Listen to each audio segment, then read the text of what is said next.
Good morning అండి.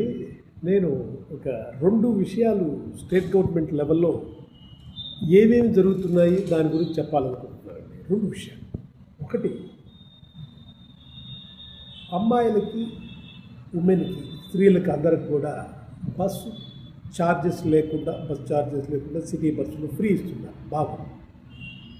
వాళ్ళు ఏ type Aadhaar card చూస్తున్నారు అనేది చూడాలి. కండక్టర్ కానీ చెక్కర్ కానీ వాళ్ళు నార్మల్ ఆధార్ కార్డు చూసి, లేదా ఆంధ్ర ఆధార్ కార్డు కానీ, ఒరిస్సా ఆధార్ కార్డు కానీ, లేదా కర్ణాటక ఆధార్ కార్డు కానీ చూపించేసి అది కొట్టేస్తున్నారు. ఊరికి అలా చూపిస్తారు. ప్రతి ఆధార్ కార్డుని కండక్టర్ చెక్ చేయలేదు.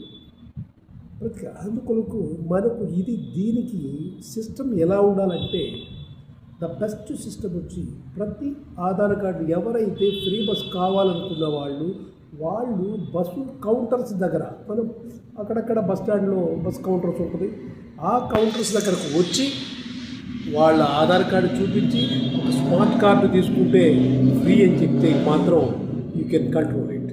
లేకపోతే కంట్రోల్ కాదు. స్మార్ట్ కార్డ్ కాస్ట్ కూడా మీరు వీళ్ళ దగ్గరనే కలెక్ట్ చేసుకోవచ్చు. ఎందుకంటే వన్స్ ఇన్ ఎ వైల్, ఇది కూడా 1 month, every 2 months or 3 months అలా పాస్ చేసుకోవాలి.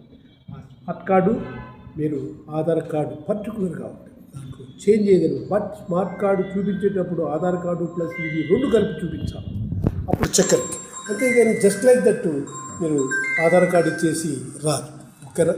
అదొక పాయింట్. అందువల్ల ఆలోచించి గవర్నమెంట్ ఈ విధంగా నిర్ణయం తీసుకుంటే మిస్యూజ్ ఆఫ్ ఫ్రీగా వచ్చే ఛార్జెస్ని చాలామంది మిస్యూజ్ చేస్తున్నారు. నాకు చూశాను, నాకంటే. అందువల్ల దాన్ని జాగ్రత్తగా చూసుకోవాలి.